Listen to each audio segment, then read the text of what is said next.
Akong question, simple kayo. Simple kayo. Ingon man ka nga that the Bible is the word of God. Unsang sita sa Biblia, kapitulo, bersikulo nga ang Biblia pulong sa Dios. Okay. Og na ako'y mabasa, Brad. Admito ni mong bakakon jud kang dako. Mutubag ko? Yes or no? Yes. Mutubag ko? Challenge. Okay. Sige. That composed of Old and New Testament na kanang 66 books, sige. Dawaton ako. Ang imong Old and New Testament. Sige. Imong bota na ganina. Dawaton na akong challenge. Dawaton na akong challenge. That composed of Old and New Testament. Imo man na atong isyo. Ayusa. Ikaw nag-challenge. Ayaw. Ikaw ang nag-challenge. Ang imong bota na ganina. Nabay mabasa nga basa Biblia pulong sa Dios. Mo kita bisa i-review na to. Akong question. Paminaw. Dinamay akong question. Unsang sita sa Biblia, kapitulo, bersikulo nga ang Biblia pulong sa Dios. Mo na akong pangutana. Nalipong ka ba? Nalipong ka. I-delete ha. Ang imong pangutana ganina. I-repost ko ni.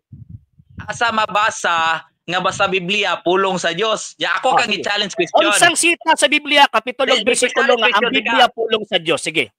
That composed of Old and New Testament ha. Ano ha? Ako'y mabasa Brad, English man.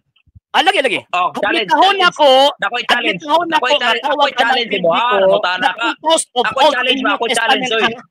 Lagi. That composed of Old and New Testament ha.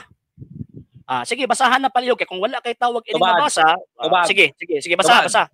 Sige. Ang imong challenge nga naabay mabasa nga basta Biblia pulong sa Dios. Kung naako'y mabasa Brad, admitahon nimong bakakon ka. Di, ang akong question, ay usab akong question. Ang akong question sa imo ha, simple kayo.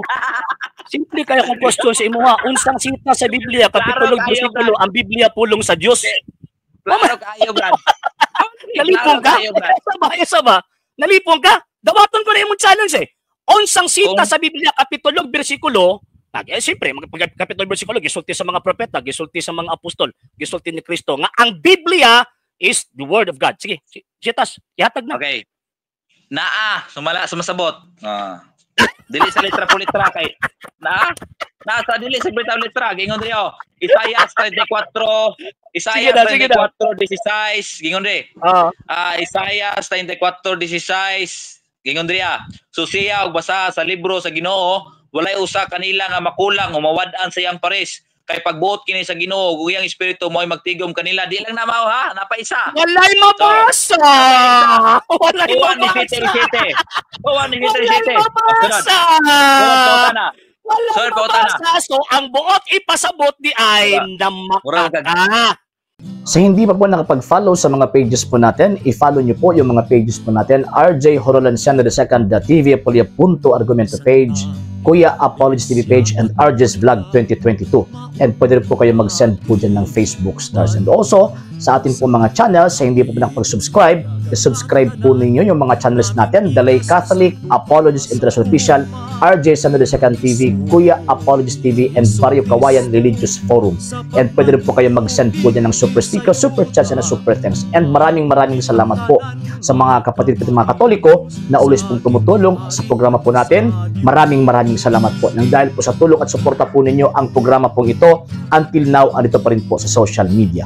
And until din po, nangangailangan pa rin po tayo sa tulong at suporta po ninyo dahil wala po kami magagawa rito mga sir, mga ma'am, kung wala po yung tulong at suporta po ninyo. Sa gusto pong tumulong, sa gusto pong sumuporta, pwede po ninyong ipadala ang tulong at suporta po ninyo sa pamamagitan po ng ating mga account numbers dyan po sa ating pong screen. And pwede nyo po kaming i-message sa ating pong page kung via remittance po yung ipadala po ninyo. Maraming salamat po in advance.